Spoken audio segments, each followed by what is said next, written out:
People always say, but why you speak so much highly of the man, not the wife? I say, the other thing you must understand, I know the love of a mother. That's not something I was looking for. They wanted me to move back into the house of which they have kicked me out of, And I remember on my lobola negotiations, and he didn't come, and I was like, okay, he understands what happens, because I think for the longest time he wished that I don't remember what happened.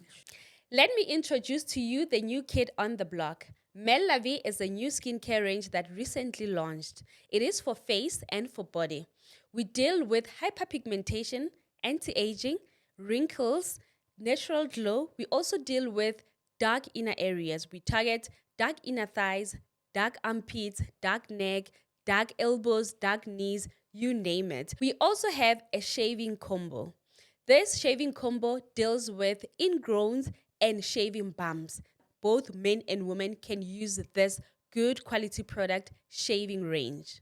We've got good actives in our product from glycolic acid, hyaluronic acid, kojic acid, and many more. You can contact us on the WhatsApp number that is popping on the screen, or you can reach out to us on all our social media platforms. We are here for all your skin needs.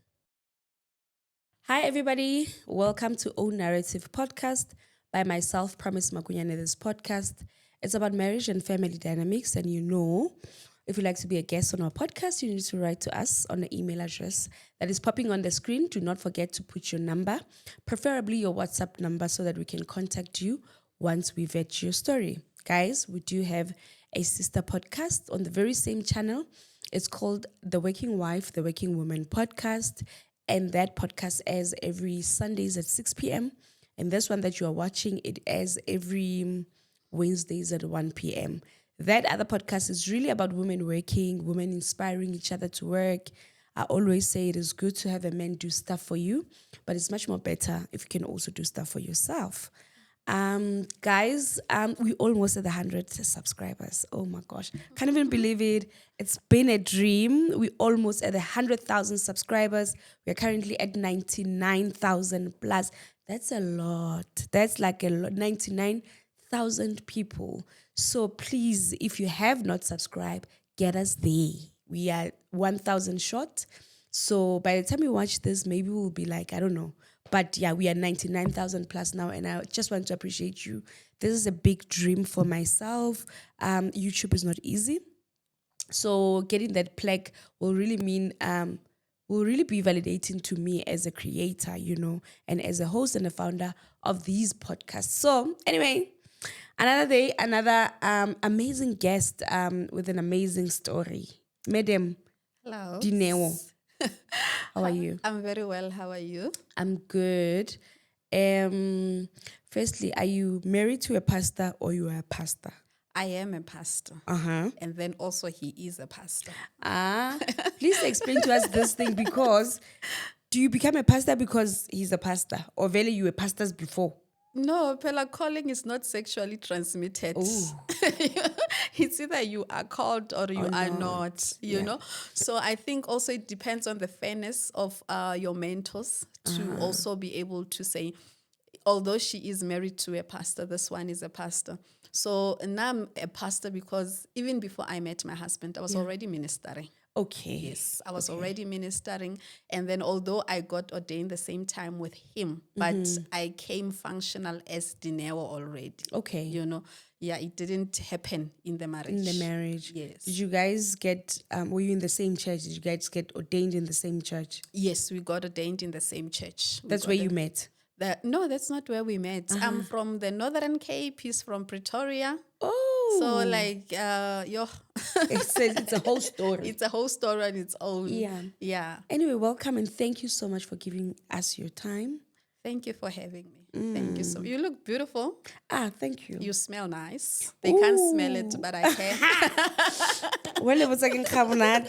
Thank you so much, Mama. Yes. Anyway, for those that don't know you, take us, before you introduce yourself, just take us back to little Dineo. Where are you? What are you doing? Little Dineo is a young girl who was born in Pamperstad. Pamperstad is in Northwest, which then transitioned to be Northern Cape currently. And then she was raised by a very strong-willed woman who was a single parent, my mom. And then she lived only until I was 10 years. And then, she passed. And at the time, I had a little sister who was about 2 years something when Mama passed away. My dad was there, but not really there. I knew that he's my father, but we didn't have that solid relationship.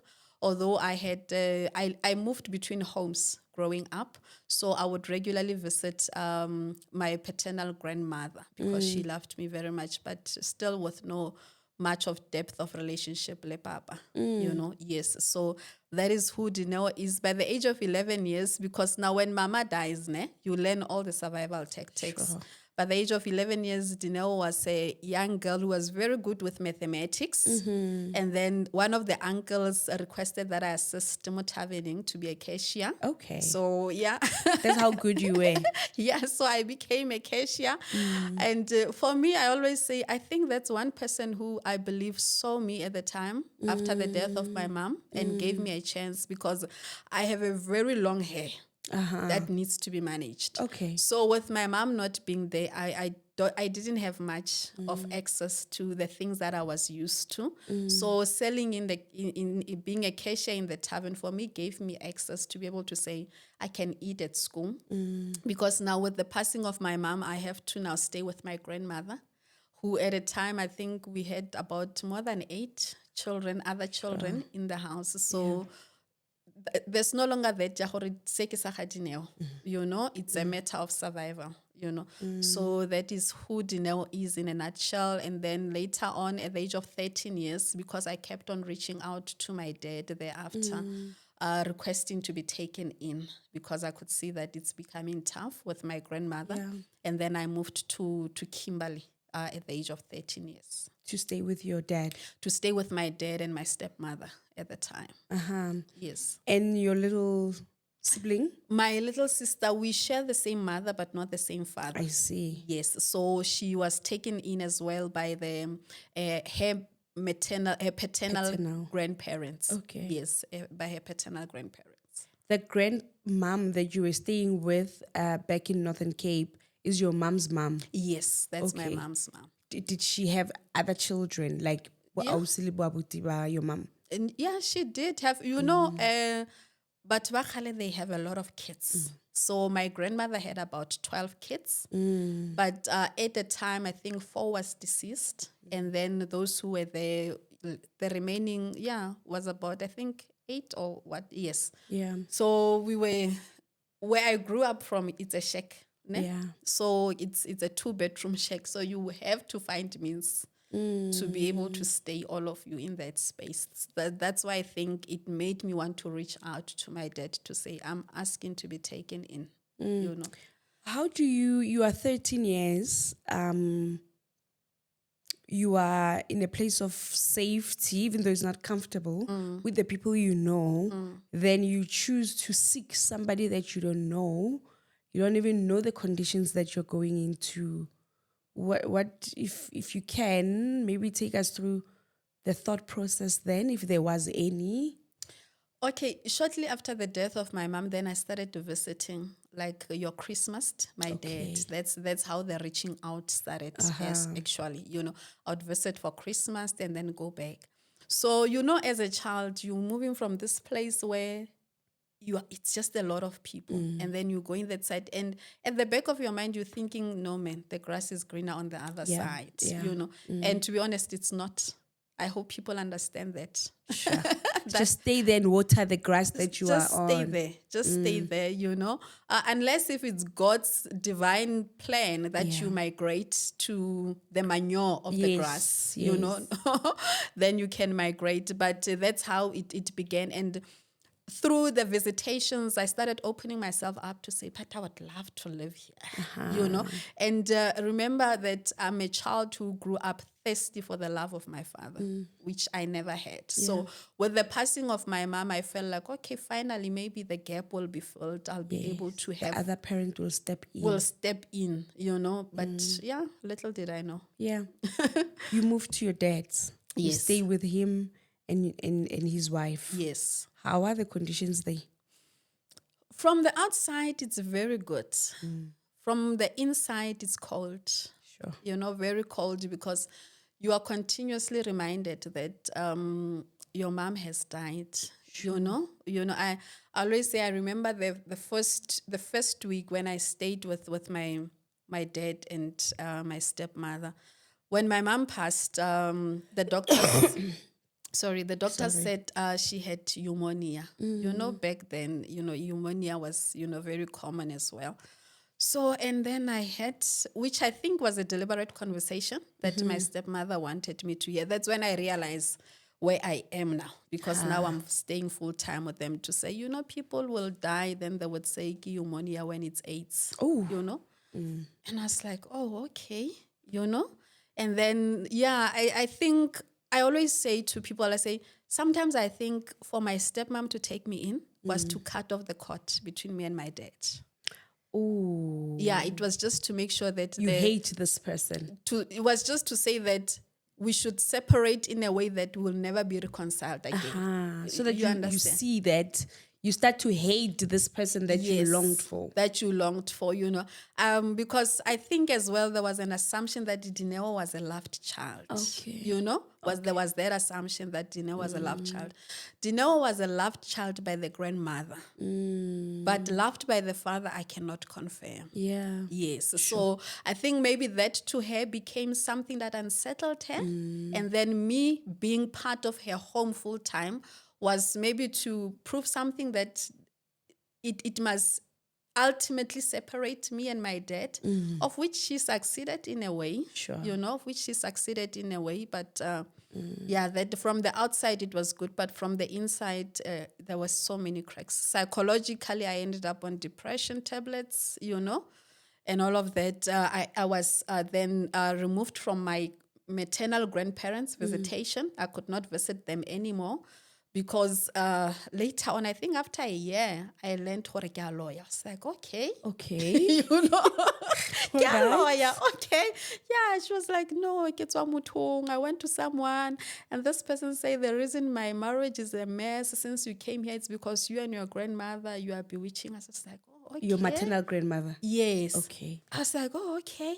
Now my grandmother is like, oh, I don't understand, because your mom died. So if you're luring, lawyer, like, would be doing that for what, So I ended up being isolated from my grandparents, because then there was a ball of, you have to choose between your maternal grandparents and your father.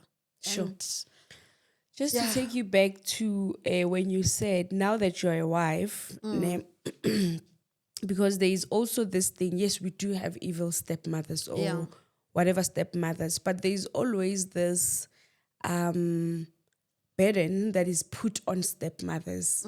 For example, you went to stay with your dad, and when obviously you experienced that she was ill-treating you. But there are other people that would really put it on the stepmom. I want to, for example, the relationship with your dad. You are in that house because of your dad, not her. Yes. I truly, truly believe if my kids would stay with somebody else, like, my husband needs to fight for my kids, whether he's with whoever. Yeah. He needs to fight for that relationship with the kids. There is no woman or there is no man that is going to come in my life and I cannot stand up for my child or for my children. So I feel like it's always, the stepmother. The stepmother is... But your dad is the one that brought you in the house and just let you be abused by this woman. I think the other thing that I failed to look into was that this is a father who never fought for me. Yeah. So now I'm expecting him to fight later on, because he was then supposed to fight in my most vulnerable state as an infant, and that is where the problem comes in. You expect something out of someone who doesn't have it, and maybe just to bring you on board as well, to say, my dad is a man who grew up without his father. So he does not have a model of what it takes to be a father, what it takes to fight for your seed, you know. And for some odd idea, I thought maybe I could be a bit different because I was a firstborn, you know. So you're thinking, okay, your firstborn is someone who can maintain your name and, you know, so on. So, but it was unfair as well, the condition I put myself in, because he had never fought for me. Yeah. He had never chosen me. Yes. I think, I hear you. You stay with them for how long? I think about 6 years. I think about 6 years until, you finished school. I finished school, yes, until I finished school. And then when I finished school, that's when then my stepmother said to my dad, no, I think it's about time you choose between me and Dineo, you know. And looking back, as a married woman, I believe he made the best choice by choosing his family. Okay. I believe he made the best choice because I wouldn't want to be in a situation where now I am married and then his family fall apart because he chose me. And then I had to stay with the burden of maintaining that relationship, which was never there. It was going to be double affliction for me. So I think it was as painful as it was at the moment, but I honestly think he chose well. I think he made the best decision under the circumstances. And it's only fair for us when we evaluate people's decision, always to remember that people choose based on their knowledge and their capacity. Yes. So he chose based on his capacity to make decisions. You know, so I think he made a right decision, because without that decision, I wouldn't be the Dineo I am today anyway. Sure. So I'm glad that he made that decision. Yeah. And also, what you're saying, when you're saying that you are happy he made that decision, is because you are still seeing him for who he is. Because if he was a good dad and he still chose you, there's no wife that can make you choose between your child and and her, you know. And if he chose you, it shouldn't make you feel how you say you would be feeling The right burden, now. Yes. the guilt. Yeah. It was not going to end well. Yeah. Most probably it was going to be leverage for him as well in the future to manipulate to say, me. You know, I chose you. I chose. So I'm glad he did not make that decision in my favor. Did they have kids together? They have one child. They have a boy together. How old was the child when you were there? The boy was literally born in front of me, because at that time when all this was happening, probably was around 2-3 years. You know, he was just coming up. Yeah. Yes. You grow up, you go back to your maternal, or what happens? No, the funny thing is, you know, I was this clever girl at school, so I was very invested in debate and public speaking. So I think that is where I found my voice. I found more comfortable on the stage, knowing that I can narrate things that bring impact. And so that's where I became comfortable at debate and public speaking. So through that, there was a program I think it was a Sowetan a competition or something. And then one woman from Department of Education was then assigned to come and collect me as well, you know, Konisi Chimu. She was working at the department. For some odd reason, this woman is like, when I was speaking, she felt like, this is my daughter. I love this girl, you know. And I was like, how are this woman? Maybe she's involved in human trafficking. The way she was just so invested. To sacrifice me. She wants to sacrifice. She was so invested. Because remember, I come from a point where I'm not used to being chosen. I'm not used to being pursued. Yeah. You know? You fight for I always fight for space. I always, you know, maybe that's why I found so much space in debating. Yeah. Because I knew that I will fight for my spot and I'm going to come out with it. So she saw this vulnerable girl beyond even the words that I was saying, you know, and she just started saying, no, if you need transport, I'm here. I was like, oh, okay, who's this? And then it went on, and then we built a relationship from there on, you know, and even when I was kicked out of the house and then she called, I remember it was on a Sunday coming from church, like, how are you? I was like, no, I'm fine. And then she dropped and called, said, Nana, but you are not well. What's wrong? I said, no, My stepmom has just requested my dad to choose, and he made his decision. It's like, but my home is your home. So why would you want to look for a place to rent, whatever? Because now I'm in Kimberley. Kimberley is a bit distant from Pamperstad. And I can't go back to Pamperstad because I know what is left in Pamperstad. I can't go back. I've seen how my cousins have so many children, different fathers. I've seen how it is a ground for survival of the fittest, so I can't go back there. I just wanted something that could put me in a position that can be able to go back to fetch my little sister and create a life for us, because I knew that there's someone left behind for me to go and fetch, So that's how I ended up staying with the Sichimu family, whom I proudly call my parents. Even when I go home now, I go to their home. When we have events, when I got married, when we had our 10 years anniversary with my husband, I know these are my parents. Those are people my children know as their grandparents. Yes. Then which part of your life do you go and fetch your sister? When I'm working, I must give credit. That the Bible says give honor where it is due. When it's true.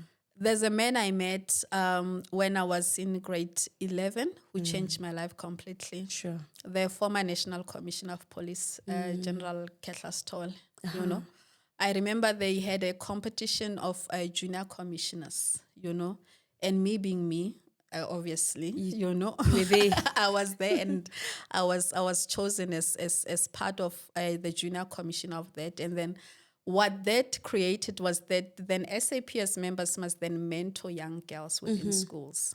And then I remember looking for my mentor when he was still a deputy provincial commissioner in the Northern Cape. And then I walked into his office very teary, and I was not looking for him. I was looking for my mentor who was assigned to me, because he was like the boss of my mentor. And then when he opened the door, I was tearing. I said, "No, I'm lost." He said, "No, you're not lost. Come in." And then I went in, and that's when we started talking to say, "Who are you?" and everything. And I told him that, no, I actually do have a little sister whom I left behind. And maybe just to bring you on board with us being separated with my little sister, she was born very healthy, but she started complicating. We don't know what happened. She had a stroke. She had epilepsy. Sure. Then she had brain damage. She had hard of hearing. She had hard of hearing. So, and then I explained to him to say, no, this is actually what I've left behind. And it's my longing that one day I would see her, because I can't remember when last I saw her, because I was not allowed to remember to also be in contact with her, because my stepmother said, I say, so you're not going to overburden us with that, So the man made a promise to say, no, I would definitely make sure that you go see your younger sister. And then over that weekend, he spoke to the wife, which was something that I found very strange, to say, okay, there are a couple who get along, And that's your foundation of marriage. Yes. It's like, oh, okay. And then it's like, no, I will talk to Umama Stole, come to the house, let her know you. And then afterwards, I'll drive with you to Pamperstad to see your younger sister. So that's where then I went to see her. And I'm seeing her secretively, ne? Yeah, because my stepmom is not supposed to know. Yes, because she felt she doesn't want to be part of that page, So and then because to her also it's going to be 2 kids. Yeah. If your dad would melt, his heart will melt. He'll say, "Come with your sister." But she should have known my dad's heart was not gonna melt. I get this men, we put frills over them, even though we know. No, not mine. It was not gonna melt. I can guarantee you today. It was not gonna melt, because I'm not the only child to my father. There are other kids that were not staying with them. Yeah. There are other kids that I didn't know that I have such siblings, whom I learned later on. So it was not gonna melt. Okay. She was just worried over nothing, really.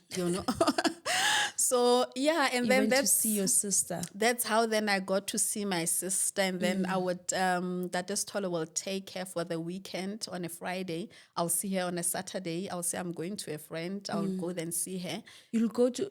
He housed your sister. He housed my sister. Oh, wow. Like that man. Yeah, I take my hat off for him. Wow. That man is a father. even the wife as well, you know. So people always say, but why you speak so much highly of the man, not the wife? I say, the other thing you must understand, I know the love of a mother. That's not something I was looking for. Yeah. So that's why I gravitated too easy to the man, because that's what You were I had longing. longed for very long. I love Mastola. She knows she's a Yes, good woman, yes. but my heart had gravitated towards what I never had. Yeah. Yes. But So kudos to them. You know, very much. obviously, also when people come in your house, it's you. Your husband don't take care of the kids. It's you. Yes, it's true. So, but your story is linked to Babs Tole. Yes, Yeah. that is so true. No, they did an excellent job with my younger sister. They took care of her, like literally took care of her. And that's when we also realized, okay, she's actually a child with special needs. She needs special attention. And he would tell me, Ntombi, Yazi, you must do research and then see that your sister this and that. You need to work so that you can take care. You know, and that's how it actually started off, me taking care of her. How old are you when your sister is with this Toles? When it started off, it's when I was in grade 11. Yeah, maybe Yes, Boma 16, 15. Yes. I'm trying to paint a picture that you go and see this person, your sister, your love, your everything, and then you still go and sleep that side and pretend that you did not experience that or see your sister. That was my life. I had to role play very well. I had to role play very well. And unfortunately, when you grow up in an environment that wants you to role play, later on in life, you never know when to role play, when not to. You know? My next question was that when we now go to your now, I want to ask you how that part of your life, obviously now we heal, but how it brings itself back in who you are today, you know? I just knowing that now I'm in a safe space, just knowing that now I'm safe, you know, now I'm claimed. Yeah. Now I know who I am, and I've created a ground for me, for my younger sister, you know, for my children. I have 2 beautiful children. So just knowing that this is where I am, you know, and being grateful for the moments, you know, because you know that what is it that you never used to have. Yeah. So bit by bit, you start unmasking yourself, you know, to people that you feel safe with, to say, but this is who I am. And then I've realized that I can't role play forever, you know. And remember, it was a matter of survivor for me, you know, because as much as I loved my little sister, I needed to finish school. Sure. I needed to finish school, and I know that I love her. I don't think people understand that I can love you but not choose you. I heard that today, actually. Yeah. That we can love each other, but they were talking in a marriage that you can love somebody but not be with them. Yeah, sometimes the heart can be, you know, the Bible says the heart is deceitful above all things. Yeah, so I can love you and not choose you, maybe not choose you now, or maybe choose you in the future. Yeah. But loving you doesn't mean that I have to choose you now. And I had to understand that as a child, that if I really love her, I can't choose her now. But I can choose her in the future. Sure. Because remember, I'm now in a space where my options are zero. Unlimited. So if I choose her, I'm choosing her for what? And that is, love is proactive. Love is proactive. It's not reactive, you know. So I can't choose you with a reactive love. I'm going to hurt you. Because if I had chosen her because my heart was longing for her, I wouldn't have this life I'm having. And you wouldn't be able to give her the life that you are giving That her. she needed, because she needed medical attention, serious medical attention. She needed special schools. She needed a sister who's sober, you know. So I had to keep on. I used to hear this saying on social media that heal at the crime scene. I hope people understand what it means, because some of us have really healed at the crime scene. You know, you choose that over and over and over until your mind settles in to say, this is my life. So your sister stays Lebastole forever, or they take her Weekends? Weekends. Yes. Okay, cool. So where now do you start to see the glimpses of light for yourself? When I was in matric, I thought it was over. Over? I thought it was over. Like, I thought, yeah, God, you brought me this far to really just dump me.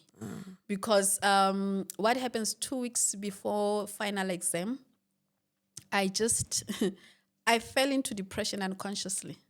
You know, when I say unconsciously, it's like you are depressed, you're not aware. You know, so I just started, like, I would be so teary, like I just start tearing up, and I would not understand what is happening, you know. And I always make this illustration to say, I realize that the soul of a human being, it's only that when it's depleted, it's depleted. Yeah. You Yeah. can't. Yeah. You have to recharge, Recharge. you know. And I was at a space where my soul was just demanding a reset. And I can't have a reset, you know. And that's when then I fell into depression. And how I knew that I was actually depressed, then I went to consult at the GP, because now when I moved in with my dad, he put me in his medical aid. Okay. So now I went to consult, and then the GP was like, no, I need to refer you immediately to Dr. Kerim, who was a practicing psychologist in the Northern Cape. And then when I got there, he was like, hospitalization. Immediately. You are like, you won't cope. If I release you now, you're not going to cope. You are depressed. And I'm this naive little girl. I don't even know what is depression at a time and so on. And then, okay, no, I'm hospitalized. And then being hospitalized, I'm thinking this is 2 weeks before my final exam. And Sure.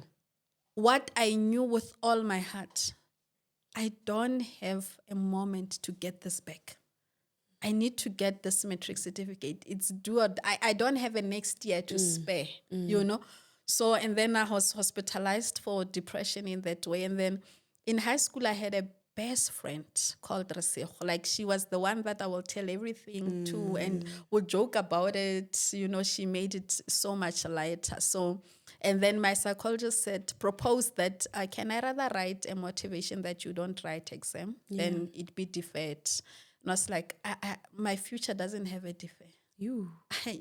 I need to do it and know that I failed, you know, because I have someone waiting for me. You know, I had someone waiting for me. So, and then, no, I went back. I was discharged on a Friday, writing obviously on a Monday, only to find out on a Sunday, Resego passed away, you know. Your friend? My friend, who was not sick, who was like, she just, the only child to the mother, you know. Apparently, she just had a headache and then vomited and collapsed. So after writing, I was writing English paper 1 that Monday, you know. And then I'm surprised I see, you know, kids, they are busy. I'm like, you know, high school people, maybe they knew that I was in hospital for depression. So maybe that's the spark of the gossip. And then after writing, our principal calls to say, no, Dineo, I'm actually sorry. It's like, what happened? You know, like, no, Resego has passed. And that's the moment where I felt like, no, It's over. It's over. It's not, how am I going to write the rest of, you know, the exams? Yeah. But because, you know, our life is so divinely orchestrated. Within the announcing of the news, we had about 3 days of not writing. Yes. Okay. So I think that was a divine orchestration for me to get back to myself. Yes. To say wheels will fall off, but get back on again, you know. And I remember at that time, and Tatestol was in China, and then he called to find out, Ntombi, how was the first paper? And then I started saying, I'm done. It's like, your sister is not done. Sure. If you are done, she's not done. So you just remember what is at home, what you're going back to, and then get back on it, you know. How I wrote, how I passed, you don't know. I don't know. But I know that I passed my matric. So that was the year that I felt like it's not going to work out. But it worked out. Yeah. Sure. So you pass, and then what are your plans for university, or your thoughts, or what am I going to do after passing? I've always been a strong communicator from back at school. So I saw myself as, you know, doing your language practice, interpreting at court and what. I was very ambitious, you know. I it's because I knew what is behind and what I want in front of me. So my dad at a time when we got the results, he was in deployment. Ne? He's working in the SAPS. So in the SAPS, we have this thing we call a deployment where it's a detached duty. A member can go away 3 or 6 months, So my dad is on detachment, and then I was so excited. And then Does Sithole know your dad? yes, he does. He Because does. they are in the same. Yes, he actually met him and said that this is the situation with your girl and whatever. And after the meeting, said, "Don't be, you better pull yourself together. He's not gonna choose you anytime." Yeah. Okay. So he met him, and I love the level of respect and courtesy he always extends to the situation, and he extended it to even that situation.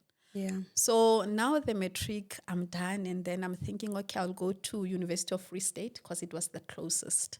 I'll get a bursary because to my surprise, I got very good grades. Okay. The English I wrote from hospital, I got a B for it. Ooh. And I needed languages to study for as a language practitioner. And then, okay, I call my dad out of excitement, say, no, I passed. I'm just asking for registration money so that I can go to university. Okay, he says, okay, no sharp. Then I'm excited. I'm talking to my stepmom. No, you know what? I want this and all of that. Okay, they're just listening to me. And then, now I try to call my dad again. The phone is off. Okay, what is happening? And then my stepmom calls me, tells me to say, Chunya Baba.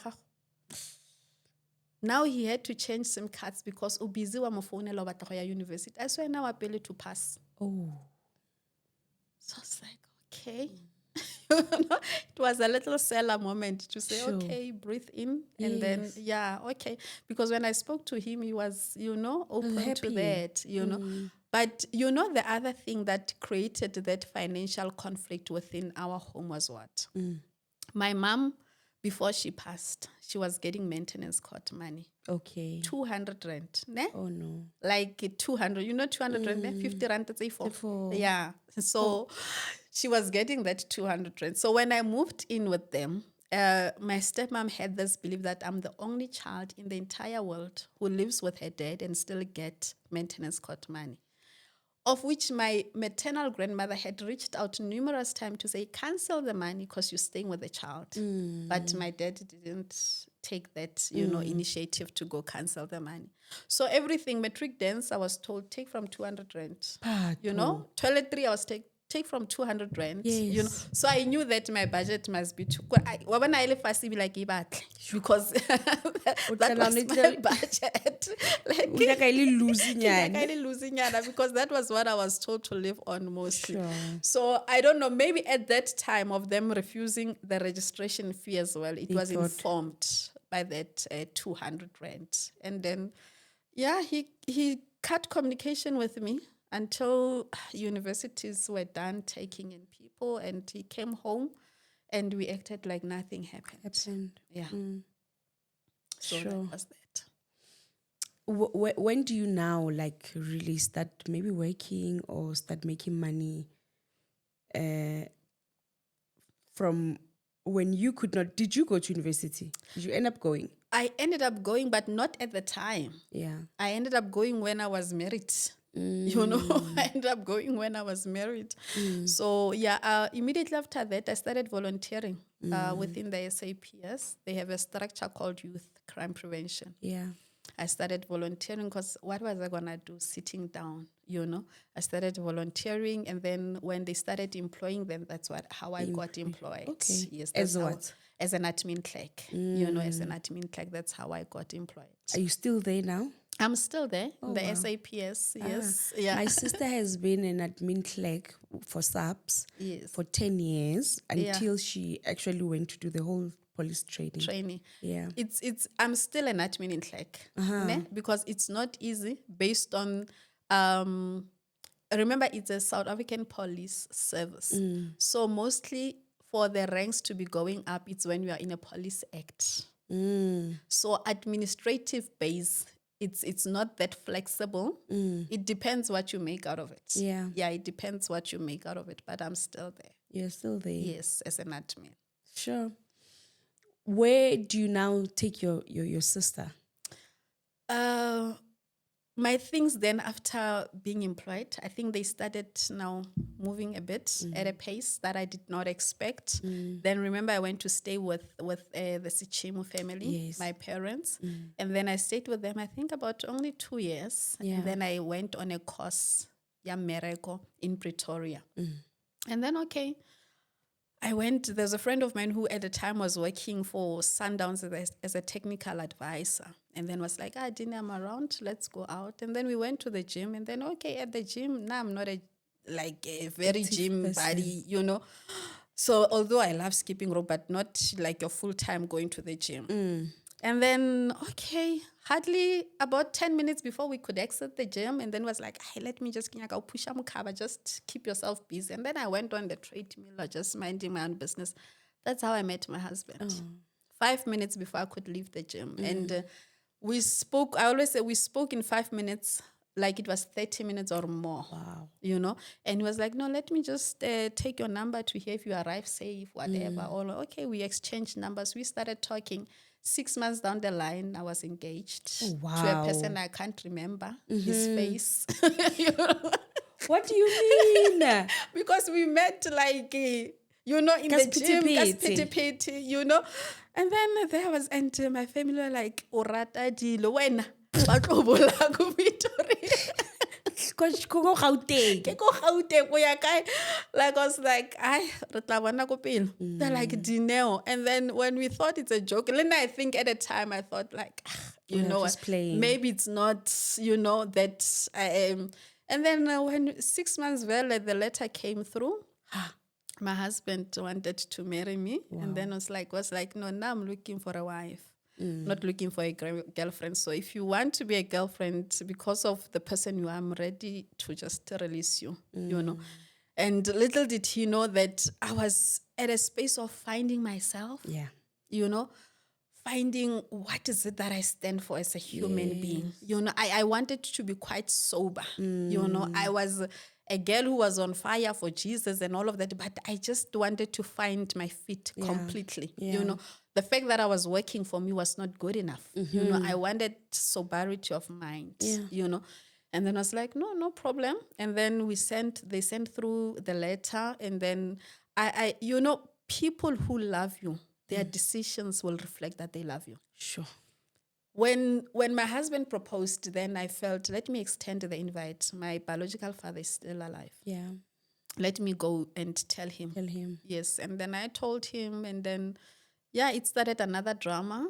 They wanted me to move back into the house of which they have kicked me out of, And I was like, no, going back, I can't go back, but you can be part of the negotiations and everything. And then I love how my parents handled the situation. Yeah. My dad said, Nana, your grandmother is still alive. This letter belongs to her. Your maternal. My maternal grandmother. And then we took the letter from Kimberley, drove to Bampristad to give them the letter and said, we want everything to be done by your grandmother because she's here. We can't rob her of that right, And that's when I realized, these people, my best interest will always be their priority, no matter what. Yeah. So, and then we got married within a year, I think. Then we were married, and then I moved to Pretoria. When we moved here, my husband was like, you know what, I know you're not alone.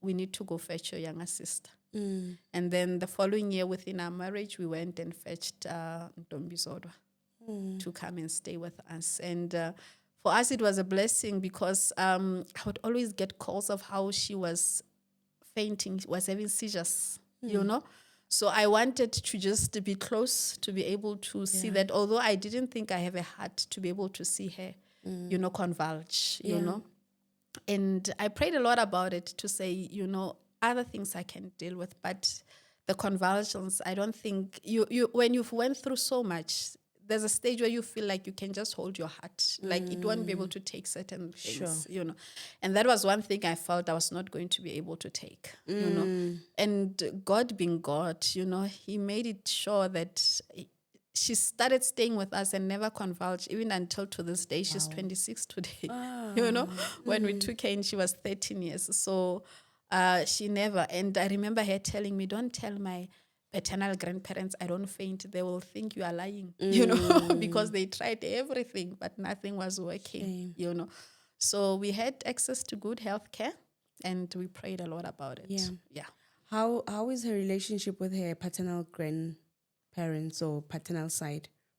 It was good. Unfortunately, there's no one left in the family. Okay. Yeah, the uncles died. The grandparents died. They really loved her a lot. Yeah. Yes. And they took care of her. And they took care of her, The only person remaining there is they have an elder sibling, Utandeka, who really loves her as well, who loves my little sister.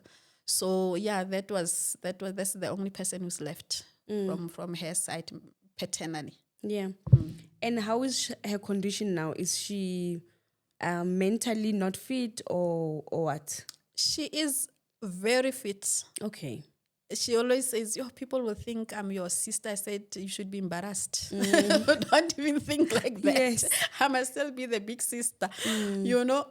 When I hope people understand, that there are certain conditions that goes down a bit when a child feels safe. Yeah. When a child feels safe, and not only they feel safe, they also feel loved. Yeah. And not just loved, but loved unconditionally. Oh. So I think I didn't know that is medicine on its own. What you're saying, the lady from one of the experts, Tabang from Married at First Sight, was on the other podcast, the Legacy Collective by Kanyisa. Then she was talking about, trauma and trauma can be stored on the body. On the body. So she was also telling about how other ailments or other illnesses are caused by traumatic stress, and she actually said even cancer, but she explained it so well as an expert, as a psychologist there, which it's totally... Even environment. Right. Yes. An environment can trigger you to thinking you are ill when you are not, Sure. because of the trauma attachment to that environment. Yeah. That maybe it keeps on reminding you of certain incidents, or Your you don't nervous feel system. safe. Yes, the nervous system, or you don't feel safe, To this day, I don't have a solid theory I can write down as an author to say, actually, this is how she got healed. Wow. I don't have that.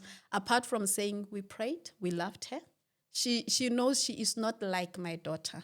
She's my daughter. She's my firstborn. And even my children, they take her as such, to say she's our sister. And when someone feels like they are, it's not a full scope of love. They must know that they are. So she knows that she is our firstborn. She knows that. And that process began to heal her bit by bit. And then we also invested, because another thing as well that I realized, it's not an overnight thing to accept that you have a child with special needs, because they are trying to understand what is happening. You are frustrated because you feel like your hopes and dreams for them are crushed. Yeah. So it was a very very fragile process for us, the two of us, together with my husband, to go through it with her. I remember something that my husband did, which I never thought of it that way, which later on I realized, okay, this was also one of their healing. Said, you know what, she's becoming a teenager, and teenagers can be very bully. I don't want her to go stay on the line for her treatment. I'll go take the treatment. I don't want her being exposed with a chronic stigma, because others might assume the nature of the chronic. Sure. So my husband is a policeman. He'll go to night shift. But on police everywhere. Police everywhere. I love it. My husband will come back from night shift. He will go park at the clinic where my younger sister is collecting medication, and pull back the seat and sleep. Wait for the queue and go. This is a man who's sleeping there with his firearm. What can happen? So I look back then and I realized it actually helped with her confidence, because she never stood on the queue, for a chronic, you know, because now chronic is chronic. We mix all chronics. Hey, you know? you don't know Which category. Why is this one here? Yes, you know, so he protected her a lot from that space. So we did research. She went to school. She's a qualified beautician. Patu. Yes, she then got a bursary with a National Institute for the Deaf because of the hard of hearing. So that's when she did the beauty therapy thing. And then she's very excellent on it, by the way. She's based in Worcester at the moment. She'll be coming full-time home this year. You know, we're so excited, you know, about that. Maybe she'll come on our other podcast, the Working Woman podcast. No, she must definitely come. Wow. Yes, you know, I will show you a picture of the nails that she's doing, you know. So I'm just glad that next year I won't be paying for lashes or nails or anything. I'll be doing them for free. Yeah. Plus know? you are busy with stuff, so you know, free makeup, free Yes, lashes. free everything. Nails. And then you know how God operates. When she was just about to finish with National Institute for the Deaf, then Boland College wanted to see if they can adopt at least 10 kids from National Institute for the Deaf on a program of normal school kids to see if children with special needs can cope within that environment. And then to our surprise, she became one of their chosen ones. So she was doing also an N6 for business management. So she's finishing now. So she's a fully functional, beautiful young lady. No more epileptic fits. She's using hearing aids, you know. And the other thing is that she liberates a lot, you know, it's because of the hard of hearing. Yes, so, but she's good. Have you ever had a conversation with her about her upbringing or just how she is? Not fully. I think both of us, we're not ready for that conversation because I've realized that for the longest time, I never mourned my mom because I wanted to raise her.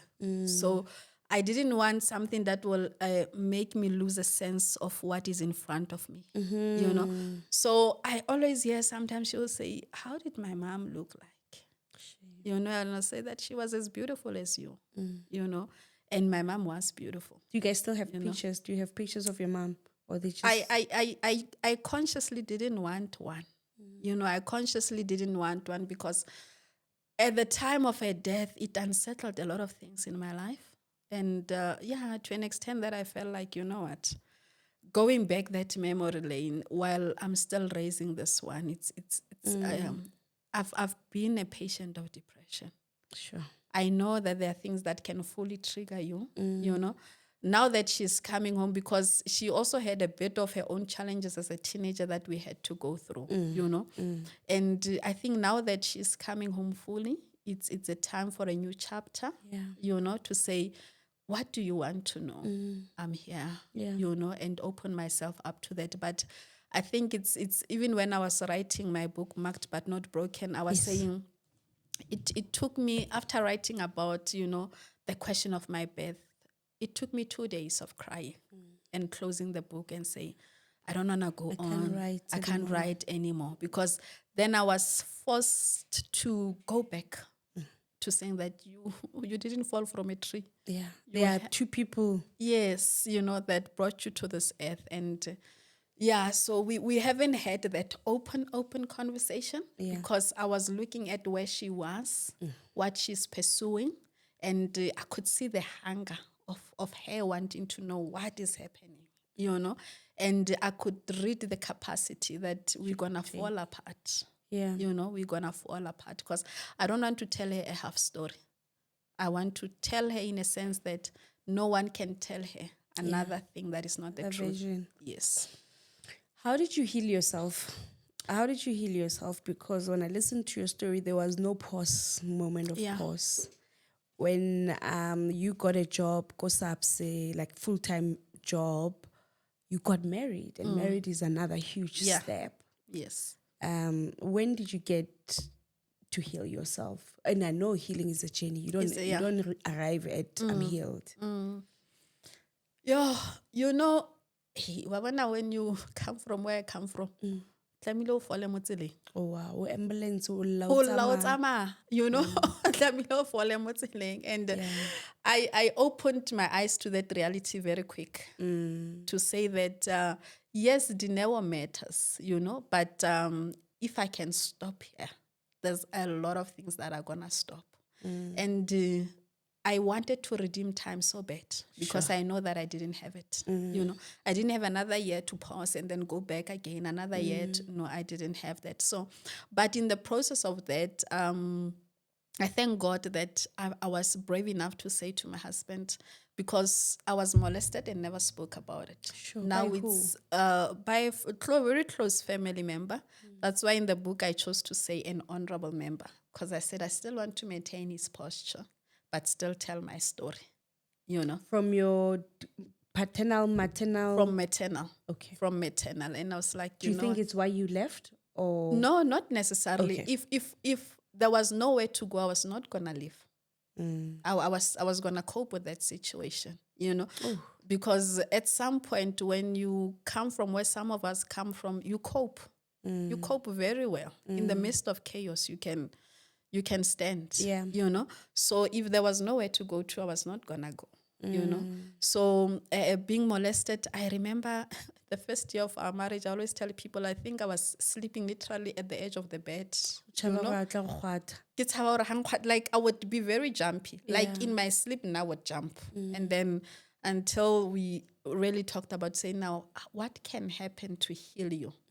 Then I started counseling. I started going to a psychologist. I have a very great access to a great psychologist, Ausinkateko, Ndala Mahoro. So I wanted someone with Christian values, who could be my psychologist. And then, I started going to a psychologist. I really would encourage people not to downplay the issue of seeing a professional, and they also started writing down. It heals a lot, write down letters. If you want to write to the honorable man, write to him, tear it down, burn it, whatever that can heal you, talk to people about it. Even if you're not saying the full story, even if you can say, I had a friend who went through what, the fact that you're able to verbalize it, it gives meaning to the inner child. Put it into perspective. It puts it into perspective. So that is how I found my healing, through writing and just knowing that there's a cycle I don't want to repeat. There's a cycle I don't want to repeat. So that is how I healed myself. Yourself. And prayer. Like, I don't know who I can't give credit to any other man. Yeah. But God. Thank God. Yeah, I can't. But you're still telling Christians to couple prayer and a professional. Prayer and a professional. No, because I always say to people, I'm a qualified marriage officer, by the way. I tell people, I say, would you really think if these professions were not validated by God, would he have named them? Would he said Luke was a doctor? Would he have said that Daniel, Shadrach, Meshach, and Abednego, the astrologist? Would he? Because you don't become an astrologer by being born again. Yes. You have to study. You have to study. Would he really have say men who were skilled? So it must grab your attention to something to say that no, men, we need to be well capacitated to be able to carry this gospel, even as couples. Make sure that you don't downplay seeing a professional, going to marriage seminars to refill yourself. Nice. The honorable man, why do you still want to protect him? Because, we come from families where we don't talk about things. And I realized when I wrote this book that I was a child who never spoke. No one knows my voice. They are learning my voice with me as I'm learning it now. Yes, I was vocal in debate and public speaking. And remember, I'm a pastor. So my sole mandate is the preservation of the soul of a human being, And you look at this man, I remember on my lobola negotiations, and he didn't come. And I was like, okay, he understands what happens, because I think for the longest time, he wished that I don't remember what happened, And people don't understand that as a child, that's when you vividly remember things. Because your soul is pure.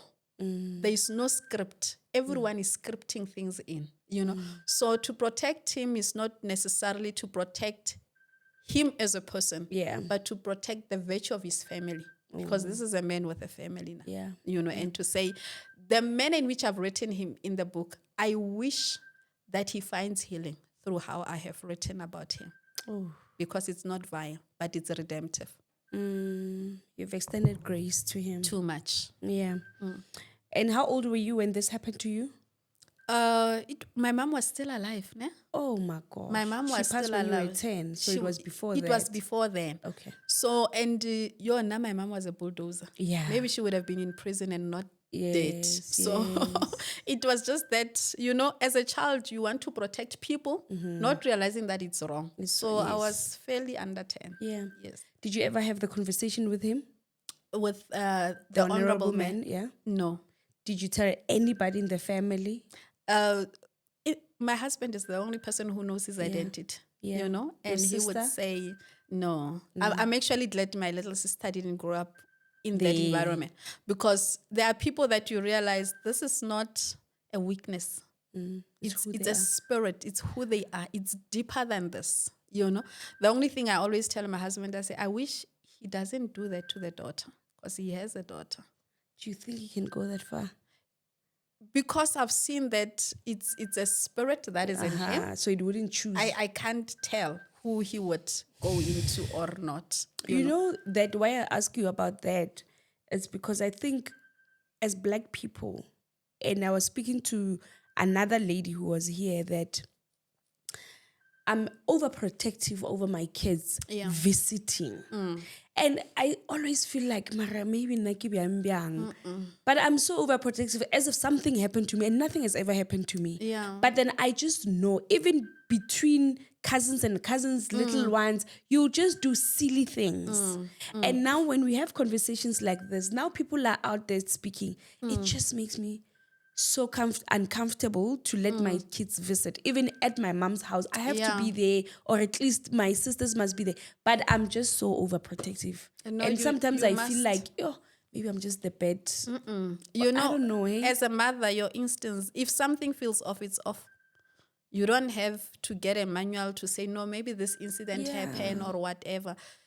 Unfortunately, it's people whom we cannot point with our fingers to say this one is capable of what. So believe you in me, it's better for your child not to heal from any trauma because they were protected than for you to be healing over and over, because trauma stays in the body.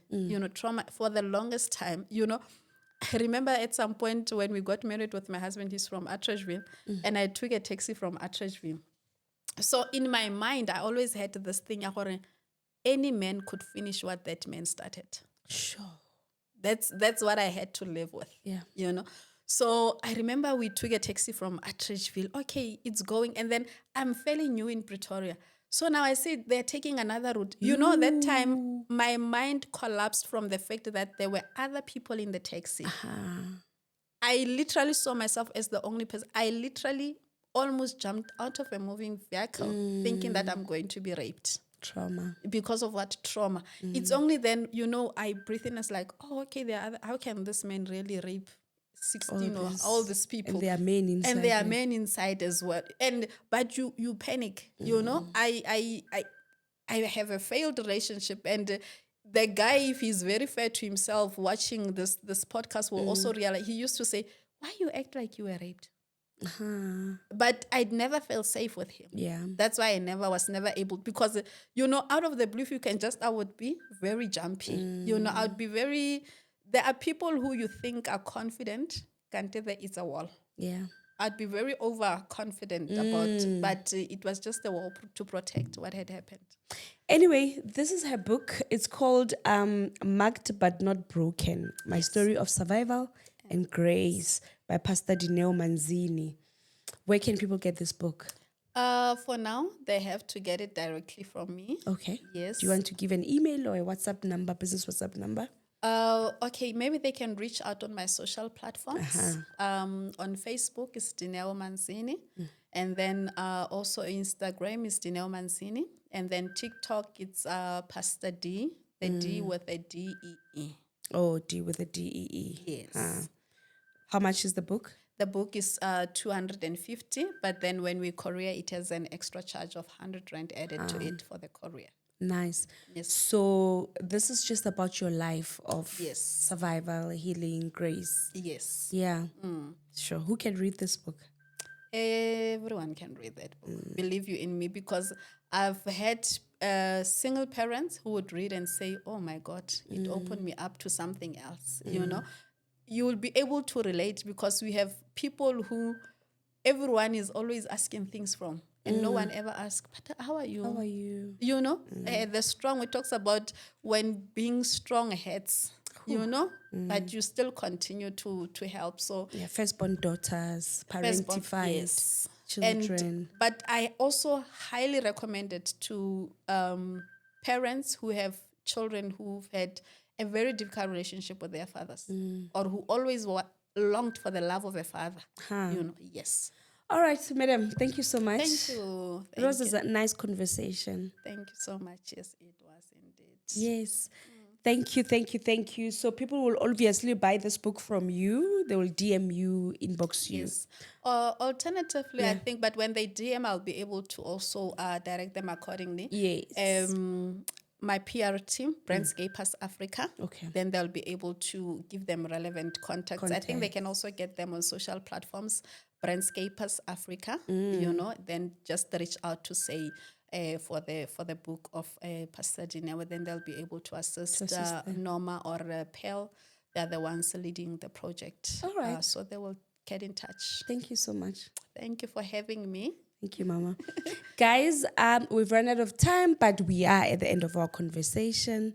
Please make sure that you click the subscribe button so that we are 100K in. We're almost there. I'll see you in the next episode. Thank you guys so much this far. Really appreciate your support. So I'll see you in the next episode from myself and Pastor Dineo. It's bye-bye.